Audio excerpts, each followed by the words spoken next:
Welcome. This is the Mentally Whole podcast. I am your host, Lauren Green. This podcast is a safe place for us to have weekly discussions about mental health, Christ, personal development, and the tools to live our best lives. Stay tuned for a new episode. So hey guys, we are back with another episode of the Mentally Whole podcast. I am your host, Lauren Green, and today we have a special guest, Dr. Ajita Robinson. So give you guys a little background about her. She is a trauma and grief expert. She is the best-selling author of The Gift of Grief. She is a servant leader. She also assists mental health entrepreneurs to create a global impact through living legacies and financial freedom while helping communities heal. So how are you today? I'm well, and I'm so excited to be here. Thank you so much, Lauren. Me too, because you were on, like I told you before, you're on one of my favorite podcasts, so I just feel connected to them because you're here. I do. So I wanted to do an episode about grief and loss, but I know about grief and loss, but I wouldn't say I'm an expert about grief and loss. And this past year, with the pandemic, we have been surrounded by death, dying, grief, loss. Even today before this episode, because I had some time in between clients, I looked it up. Last year, 2020, was the deadliest year that we've had in probably forever. I wanted to do this episode. So thank you for accepting the invite. Thank you so much for having me. And I think it's such an important conversation because none of us escape this world without experiencing some type of grief. And loss. And so I think it's important that we're able to name what our losses are and also better understand our grief response and grief journey. Because so many times we aren't able to even label what we're experiencing as a grief. And so that means that we rarely receive just the opportunity to honor that we're grieving, which also means that it goes, unmetabolized, and our body stores that. So it does something with it. It has a cost and an impact. And so I think it's just so important that we're able to kind of just increase our own self-awareness, which will increase our healing journey as it relates to grief. So I know your book is called The Gift of Grief. So how is grief a gift to us? So grief in and of itself is not the gift. It is what happens on the back end of that grief journey that we're often able to find the gifts. Not necessarily in the loss, but really in the healing. And so what grief often does is it orients us to the reality that either life is, there's a finality to life, right? Grief has an opportunity of helping us understand the things that actually matter. After experiencing a loss, whether it's a physical or a symbolic loss, many of us get really clear about the things where we're spending our time and whether we feel purposeful and connected. Oftentimes it anchors us in our faith and in our community. It highlights relationships, right? There are people who stand in the gap and who companion with us in our grief journey that we sometimes would never expect to be the ones who show up for us.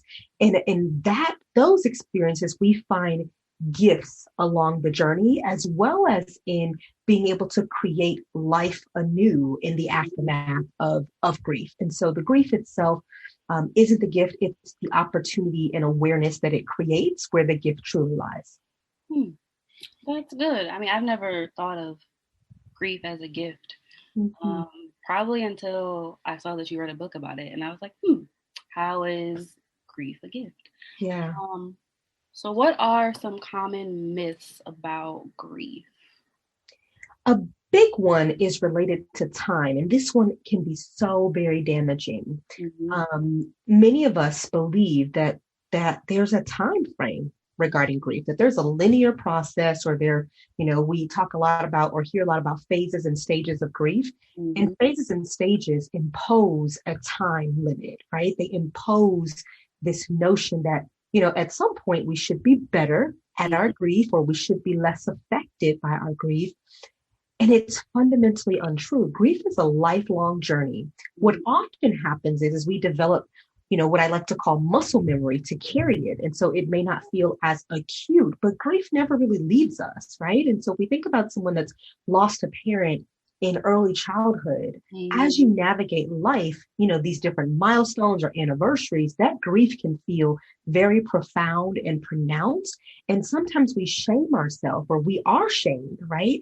Because we feel like the wind is knocked out of us, like it just happened all over again, because we don't talk about the anniversaries of loss. We don't talk as much about the grieving that occurs along the loss journey. And then we get busy. And so we go back to work and the day-to-day things.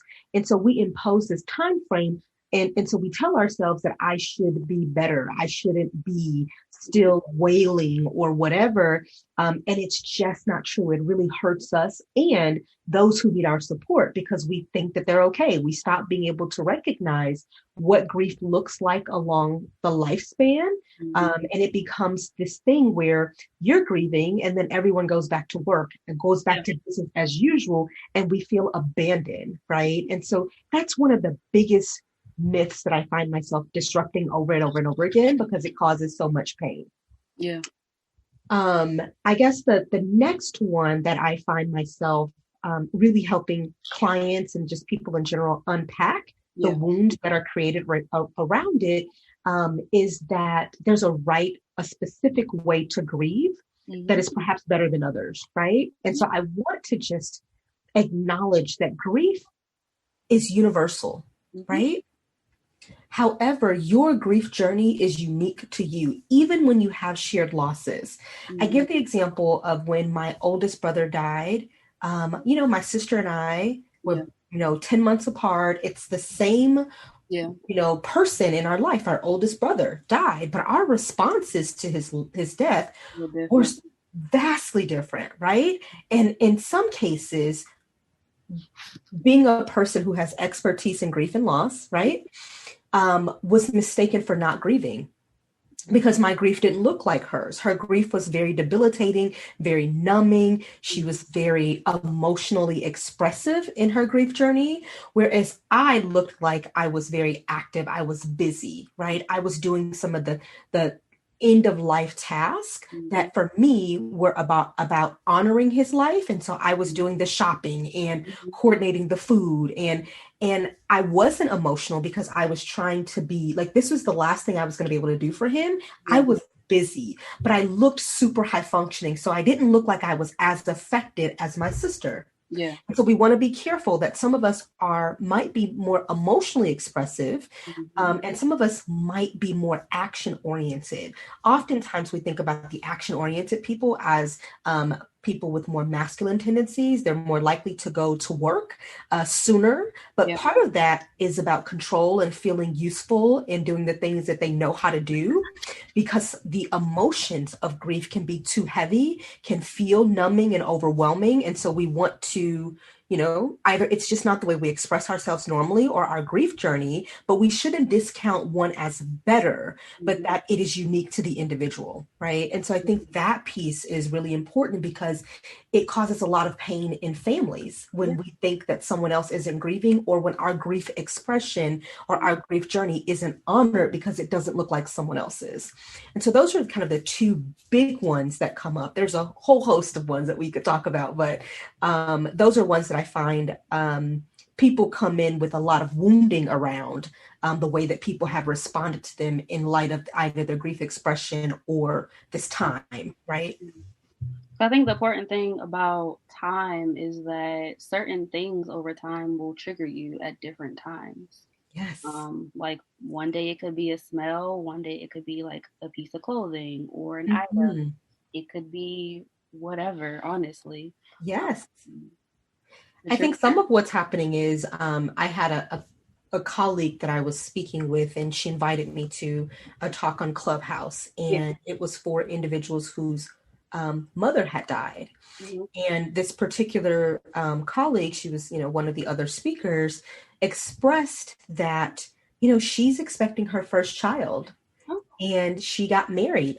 Both very happy and joyous occasions, but right alongside that joy is this grief that here's another important event in her life, yeah. and the gap of her mother's death and her missing her presence is profound. Right now that she's becoming a mother, she's really missing the fact that her mom isn't there, that her child will never get to meet her mother. And so although like grief and sadness and happiness and joy sit right alongside each other, they coexist, and it can be so confusing because it's like, well, I should be happy, but right. And so that can create a retriggering of events that we're even looking forward to, events that are amazing things in our life, but they amplify that which is no more. Yeah. And so I think oftentimes we're not used to being able to acknowledge, just acknowledge that, because people are like, well, you have so much going on for yourself, and your mom has been gone longer than you've been alive, or whatever it might be, but it doesn't change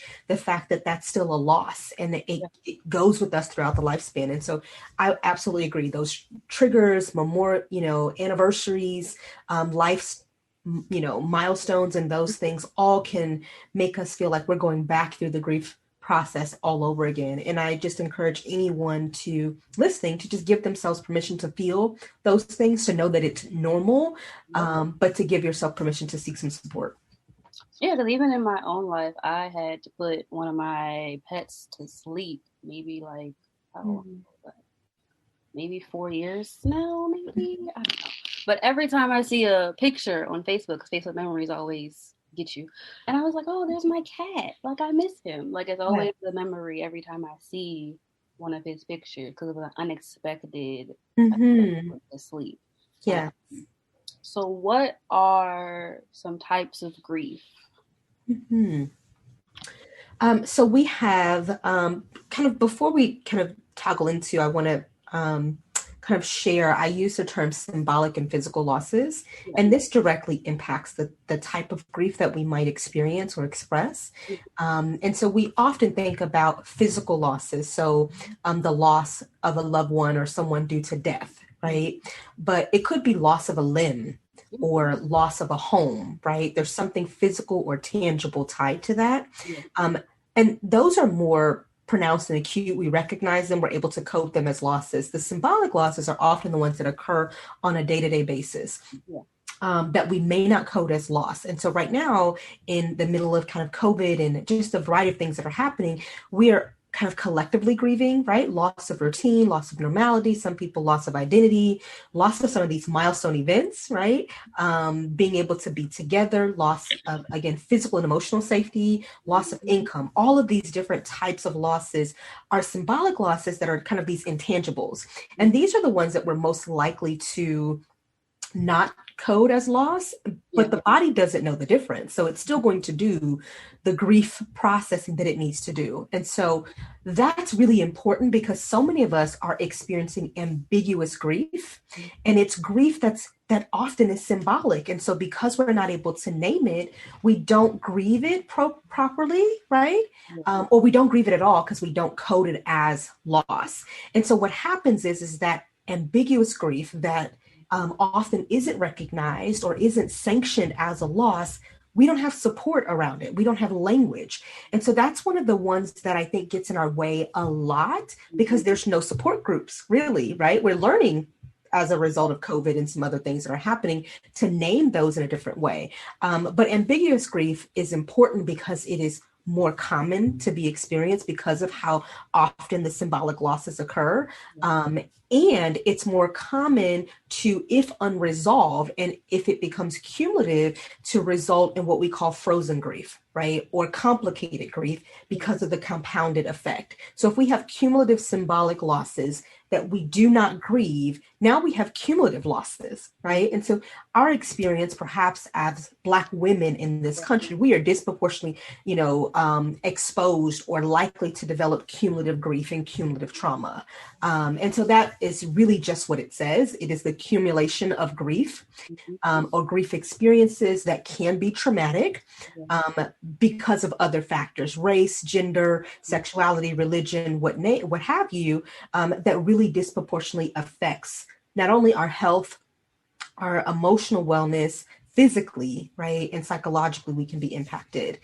Um, the other one that I'll mention, there's a variety of different types of grief, but I'll mention the ones that are most common, is anticipatory grief. Okay. So this is something that happens in anticipation of a loss. So this could be you're anticipating a breakup, anticipating losing your job, anticipating the death of a loved one. So you know that a loved one is terminally ill, or they have COVID and all of the risk factors, and they've given you a prognosis that they're likely not to return home, right? We will grieve in anticipation of the actual loss. And then the loss process starts again when it actually occurs. This happens with divorce, again, a variety of different physical and symbolic losses. And so I think that anticipatory loss, or grief, we've seen quite a bit with folks who were anticipating going back down on lockdown during COVID, or we're anticipating the loss of identity and routine and, freedom or whatever it is. And then we are navigating the grief once that thing that we're anticipating occurs. And so those are just some of the big ones, if I would say that, that occur on the grief journey that I find that people often struggle with understanding, but also needing to kind of process their way through. And again, physical or symbolic losses can trigger the grief response. The body does not, discriminate or differentiate at all between a physical and a symbolic loss as it relates to how it needs to heal itself, right? It's just going to address it as a physical or psychological injury, and it's going to do the reparative work that it needs to do, regardless of what the actual trigger is. So I work with kids and teenagers. And I think the biggest type of grief I've seen is probably the ambiguous Mm-hmm. one. Since, it'll be almost a year in Maryland since school's closed, right? March 13th was the day school closed. One of my clients had mentioned that to me today, and I was like, oh, that's like around the corner. Yes. Um, and I find myself lately, probably in November, December, of us talking about school. Um, it's been a whirlwind of trying to explain to them, like, I don't know when school is going back. Yep. I can't, there is no timeline, and I doubt if school will even be in session this year in a Yes. physical building. That's right. So I realized that some of my kids are just sad about Mm-hmm. school.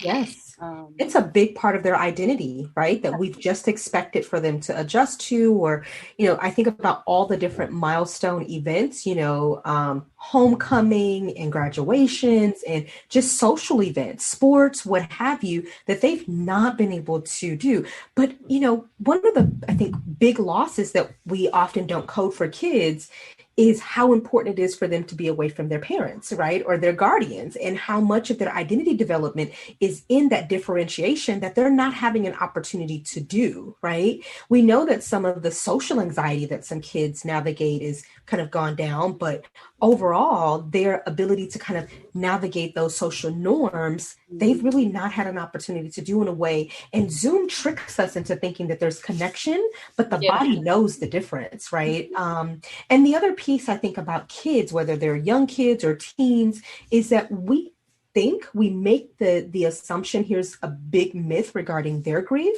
is that we often think that children grieve like adults, and they do not. And so we think that they are mini adults. We say this in general, Yeah. and developmentally and cognitively, we know that that is the furthest from the truth. And so because we're expecting their grief response to look like ours, we miss them. Or we think that they're acting out when they're actually grieving.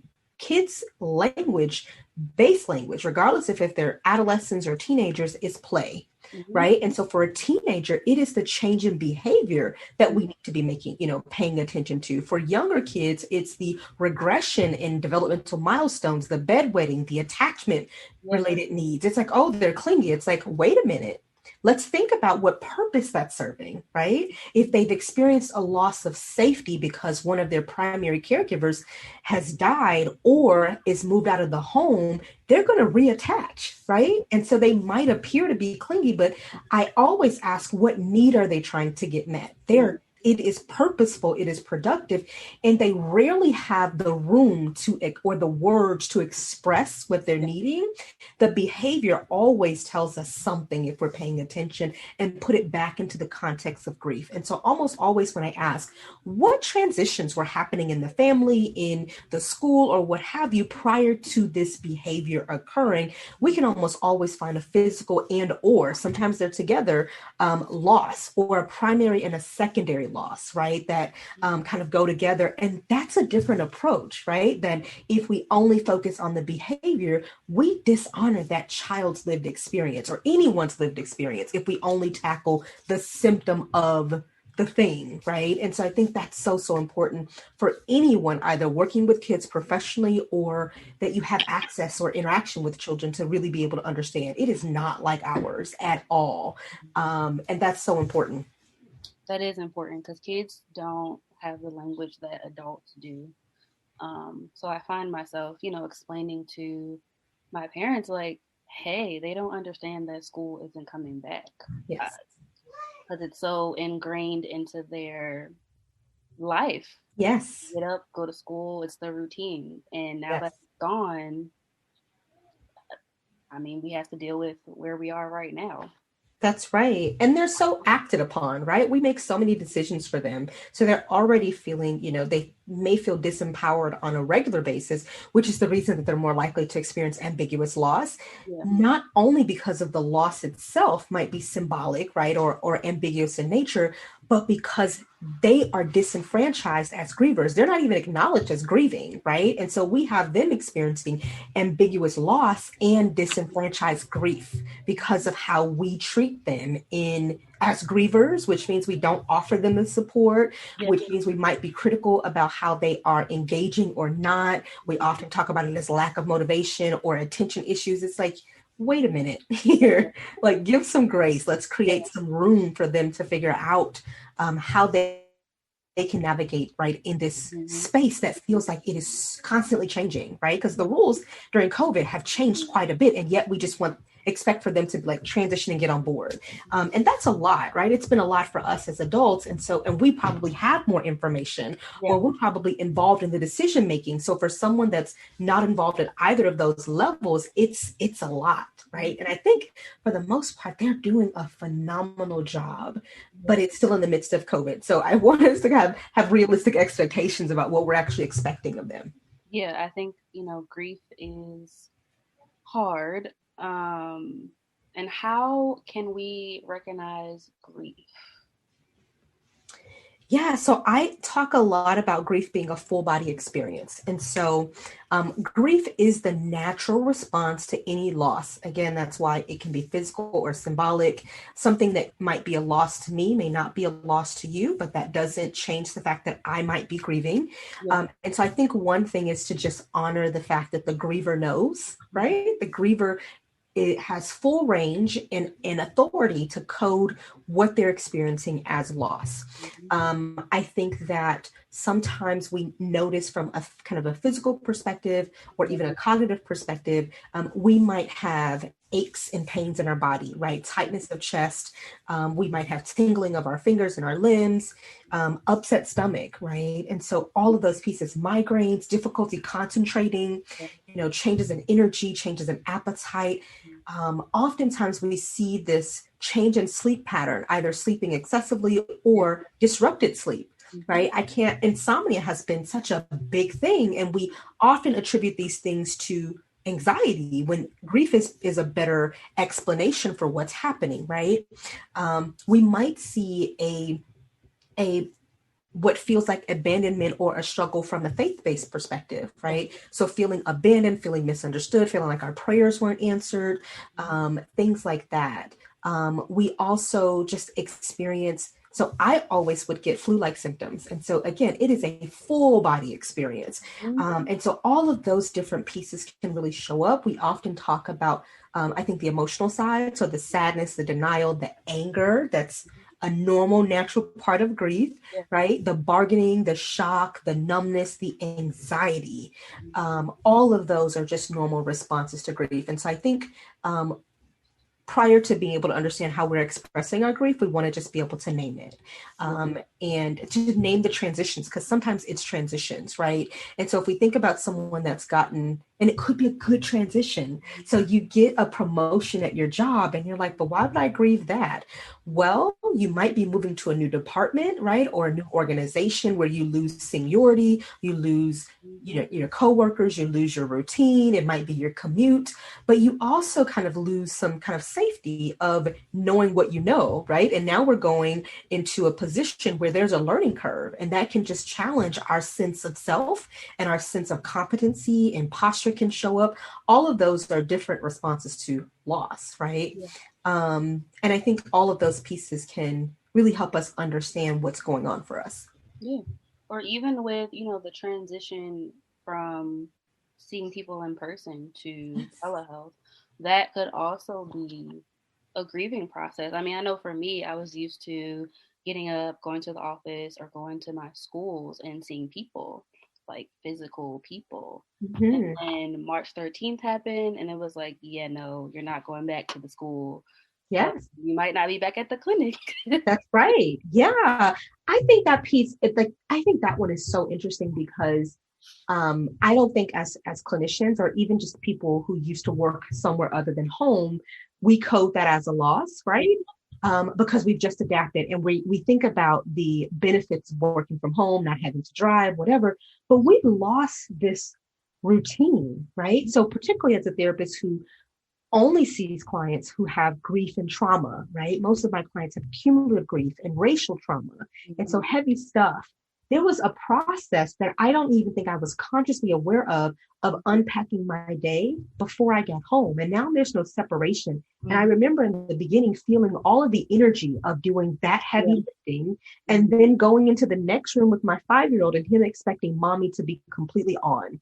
And I needed a transition. So I had to, begin to create a routine for myself, because I no longer had my drive, right? My 45-minute or 30-minute drive home where I could decompress, Yeah. because he's in the next room, right? And the energy of that work is now in my house. And so how do I kind of reposition that? Yeah. And we also do, I think, a lot, particularly as therapists or other kind of service-based folks, around creating healing spaces that some of us haven't done in our home, right? Yeah. Or again, I think that work-life balance piece has really gotten out of whack because we are home.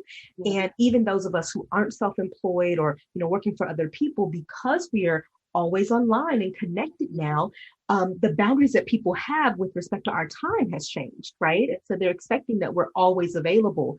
And so we've seen a lot of increased work hours that doesn't necessarily correlate to increased productivity. Yeah. I think that balance we've kind of lost, and we've had some pieces where we feel in alignment, but it's really hard to hold that, right?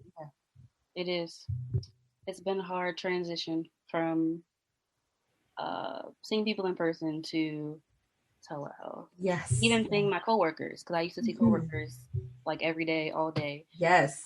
So to not see them in person has Yeah. been interesting. It's been Yes. an interesting time. And I think that's a part of the gift, right? I think one of the gift out of this circumstance is that I think many of us are appreciating relationships in a different way that maybe we, took for granted, or we're appreciating routines, and being intentional about finding that space, because we now understand how important it is, right? We perhaps took for granted that we would see other adults, right? I'm so happy to talk to someone other than a 5-year-old. Like, I don't even know what to do with myself, right? Or to have a little bit of time where I can just be person and not mom and therapist. And I think that's one of the gifts that has come out of this, but also the opportunity to slow down in some way. It may not be work, but it may be in other areas that life previously didn't give us an opportunity, or the social norm around being busy and productive didn't really allow for. So I think there's been some grounding. There's some privilege in that for those of us that have been able to rest in the middle or slow down in the middle of this quarantine, that others have not had the privilege of. But I think that's one of the gifts that we've been able to glean from this experience. Yeah, I said in another podcast episode, I don't know when, but we had talked about the slowdown and how we appreciated the slowdown, um, because we probably would have been burned out if we didn't have this slowdown. Yes, we were already burnt out, but we had Yeah. just built so much, resiliency. Our bodies had been operating at that space for so long that we stopped noticing it, right? But we were paying a cost somewhere, right? Mhm. And so to be able to have the opportunity to kind of pivot and to slow down without having to worry about, for those of us in mental health, most of us have not seen a significant change in income. We've seen a change in how we work. And I think, again, that's another gift, that some people are aware of. The way that I have been doing this is not the way that I'm willing to continue for this next leg of, 25 years or whatever for my life. And it's created some awareness that they previously may not have thought they had the flexibility or the skill set to lean into. And so I think, again, that's just another gift that some of us are experiencing on the back end of this, or in the midst of it, because we're not through it yet. Yeah, we're not. Who knows when we're gonna be through? Yeah. Um, what are some practical ways to manage grief? Hmm. So some practical tips would include the naming piece. Naming goes right alongside honoring. And honoring does not mean accepting. And I want to just say that loud and clear, because a lot of us, again, think about the stages and phases of grief that have been debunked. It is not linear, Yeah. by any stretch of the imagination. And acceptance of the loss is actually not the goal. It is being able to recognize the reality of the loss and find meaning, right? And so in order to do that, we first have to name the thing. Yeah. And so that's just very basic, just name the loss, right? Physical, symbolic, primary, secondary, acknowledge that we're grieving. Storytelling has been really powerful, whether it is auditory or narrative storytelling or journaling, being able to just express and, again, name the things that we've lost or that we've endured. Having companions, Yeah. right? And so companions could be family and friends, but there are a whole host of support groups, both online, offline, that just give you community around shared losses, or even if it's not a shared loss, right? There's these communities that just allow people to name the grief and to have people bear witness to that. And that's so important, because so many of us pretend that we're not grieving, right? Someone asks us how we're doing and we say we're fine, and we're not. We're the furthest from fine. I think another tip is to just feel what you're feeling. There's a whole range of emotions on the grief journey. Again, joy and grief, laughter and sadness can sit side by side. And so just being able to name those experiences, those emotions, is important. But some practical things that have been helpful for people, right? Outside of the journaling, really giving yourself permission to identify the gift, right? And what life looks like. And so for some of us, if we think about it, a ton of foundations have been created as a result of loss, whether it be breast cancer or, pediatric cancer or parental incarceration, you name it, because people have utilized foundations or scholarships, things of that nature, new ways of living, whether it be, weight loss, healthy eating, career changes. And so finding ways to honor that piece. So things that people might do is to create a ritual. We often think about these as funerals and memorials, right? But it could be movie time, right? Or dance or music that honors the relationship between the person that may no longer be there, or this new thing that we're doing in our life if we've chosen to create boundaries around toxic people. And so those are some things. I think memory books have been really helpful, especially for kids. It's being able to create a memory book or memory box where they can put the things that honor the grief or are symbolic of what they've lost. And then I think also being able to just use creative outlets. Some people plant trees or, make donations, things of that nature. But the gist here is to do something that honors the loss. And that could be something that you do for yourself or something that you do with others. But that piece is so important on this process. And just the basics of, the body is, because grief is a full body experience, we need good protein and hydration and good sleep so that the body can do the reparative work that's necessary, right? We need those pieces because it is such an intense process for many of us. I think one of the important things that you said was allowing yourself to feel the feelings, Mm-hmm. and being honest with yourself when you're not okay. I used to watch the show Being Mary Jane, and she had made a speech at like her best friend's wedding, the one that committed suicide. Oh, Mm. that was a spoiler alert if you never watched the episode. But her best friend had killed herself, and I think that the thing that she said is one of the biggest lies is that we say that we're okay when people say, "How are you?" or "How are Yes, you doing?" And yes, I think that is important because if you're not okay, just say that. yes. Or say to someone that you trust that you're not okay. That's right. And someone that you trust, that piece is so important because so many of us ask, how are you? And it is, performative. We haven't actually paused to listen to the how are you because we need for them to be okay because we actually may not know what to do if they're not, right? And I think that's for those of us who even though I have expertise or specialization, I'm always a companion because the griever is always the expert in what they need on their journey. And my job is to hold space for them to be wherever they are without moving them from either that emotion or, what have you. And people always wonder, like, what do I say? Well, sometimes your presence is sufficient. A lot of times, holding space for them and bearing witness is the most honoring thing that you can do someone that's grieving because they don't have to pretend to be anywhere other than where they are, right, with you. And that can be so incredibly healing and freeing for so many people because we rarely give it to ourselves, Yeah. and we don't know how to do that for others. And so I think practicing that, companion stance Mm-hmm. is a gift that we all can cultivate. Yeah. I think that is so, so important because sometimes that's all you want is a companion. Sometimes you might not want anybody to say much. You just want them to be there, Yes. you know. Yeah. Yeah. Because, like, back to my pet, but when I lost my pet, my mom's friend had came over and he just like sat there. He didn't even say anything at all. He just sat there Yes. as I cried my eyeballs out about my Mm-hmm. pet. But yeah, I think that it's very important. What else? So, where can my listeners find you on social media? Yes. So I'm Dr. Ajita on all platforms. I'm Dr. Ajita Robinson on Instagram. I'm Dr. Ajita on Facebook. Those are really the two places I hang out. I am on Twitter and LinkedIn. I'm not as active on those platforms. So Facebook and Instagram is probably the easiest way to connect with me.